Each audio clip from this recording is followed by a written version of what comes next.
Hey, it's Paul doing some Atari 2600 reviews, and oh god. You see these three games together? Oh man. Now you've heard of the term Holy Trinity? Sure. Like the Father, Son, and Holy Spirit? Sure. Or like Star Wars A New Hope, The Empire Strikes Back, and Return of the Jedi? Superman, Batman, and Wonder Woman? Hell, Moe, Larry, and Curly? Those are Holy Trinities.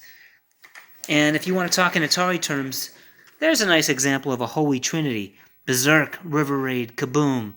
And you could do some others. Those are nice Holy Trinities. But these three pieces of crap, they're the unholy Trinity. The antithesis of that, I guess. The satanic shitstorm trio, we'll call them. God. And what sucks is two of the three have really cool looking labels. And if you're a novice collector, like I was, you see these pop up somewhere on eBay or like a website that sells games like Atari2600.com, and you think you hit the jackpot. You see these cool looking labels, and they're different than other looking cartridges, and you think, holy crap, I got something good. Well, these games are so crummy and so generic, I'm just going to review them together. Oh man, this might be the worst right here. Nice looking cartridge from Apollo. Now you gotta give him credit. I like how it says Apollo on the cartridge. And is there a number? No. Anyway, I mean, I think this and Space Cavern I just have because of the cool looking cartridges. So disappointing. I'm gonna try using my flight stick again. Remember yesterday? Although today I'm sober.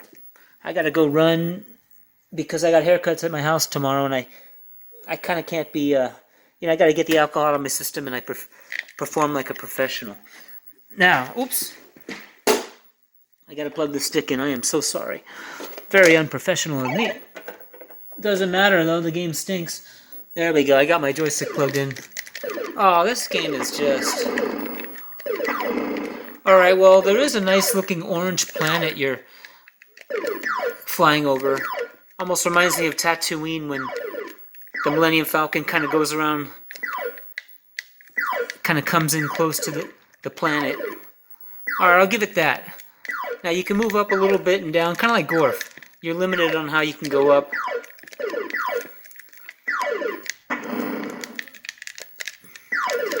I guess this would have been fine if this is like one of the first three games you got, and your friends come over. There's just no variety of enemies.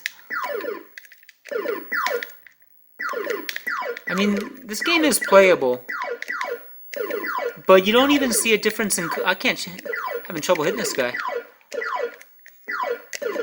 Damn. Alright, but look, I mean, yeah, different formation, but you never see a different color enemy. Not that I'm aware of. Let me know if this game changes, guys, if there's a different enemy, I'd like to hear about it. Because it's just you and your ship. And it is a little funner with my flight stick. I'll admit that. This flight stick is a godsend.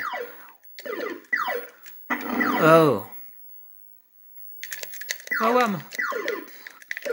Anyway, just very generic.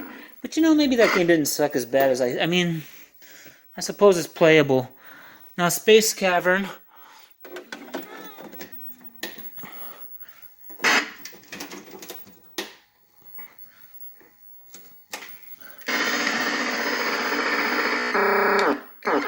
Space Cavern, you think it's unique for a second because if you push up, you shoot actually left on the ground, and if you pull down, you shoot right to deal with some enemies that come at you from left and right. And if you just push the button normally, you shoot up at these generic looking enemies. So what makes it unique is that pulling up and down does make you shoot at these side enemies that attack you. Now, in all fairness, I tried this game on much higher levels, like let's say 25. Let's do that. And I did see some different enemies. And, improved challenge. So there's some different enemies here. See that?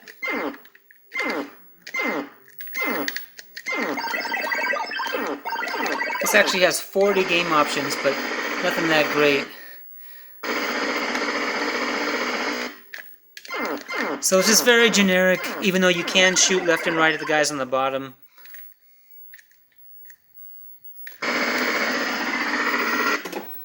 I mean, maybe all these games wouldn't have sucked so bad if they didn't come later and we'd already seen all this stuff, the same kind of gameplay, so many thousands of times. Space Jockey. Well, at least it says Space Jockey at the bottom. This is considered one of the worst Atari 26 games ever. I wonder what happens with the different game options. Nothing different. Ah, man, Space Jockey. You actually get points for destroying houses and trees, but you know, and these balloons. But you know, and it's definitely not in space, as the video game critic online has already pointed out. I don't want to be plagiaristic, but you know, this game is very generic. But I think I figured something out.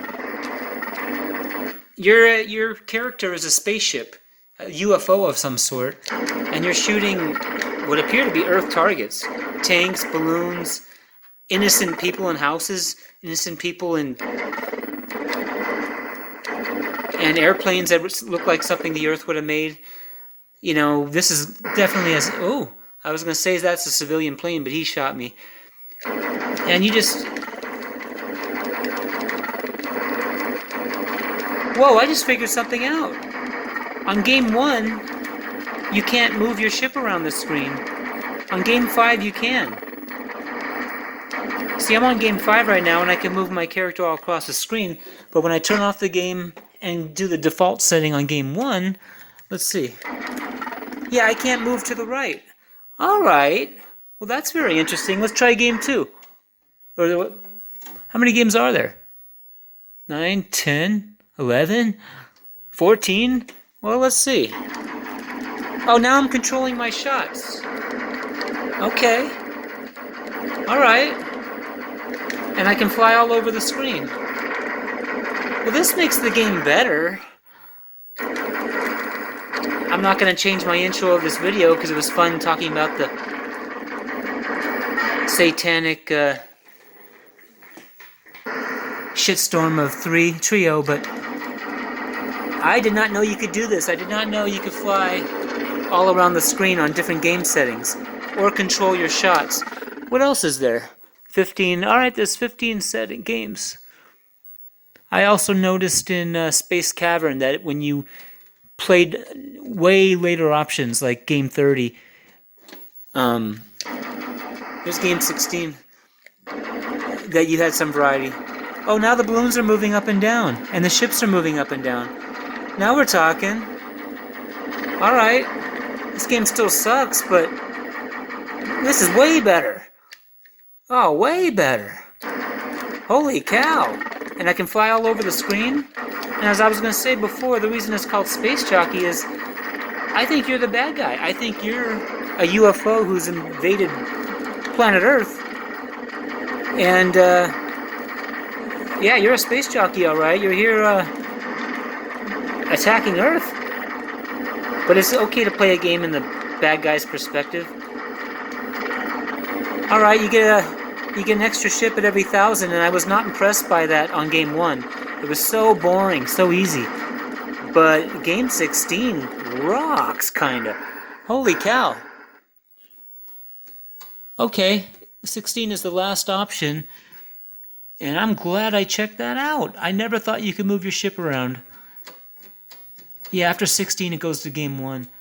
So, you play the way you want, but my advice is game 16 is the way to go. Look at the way they're moving up and down, and they're firing like sons of guns.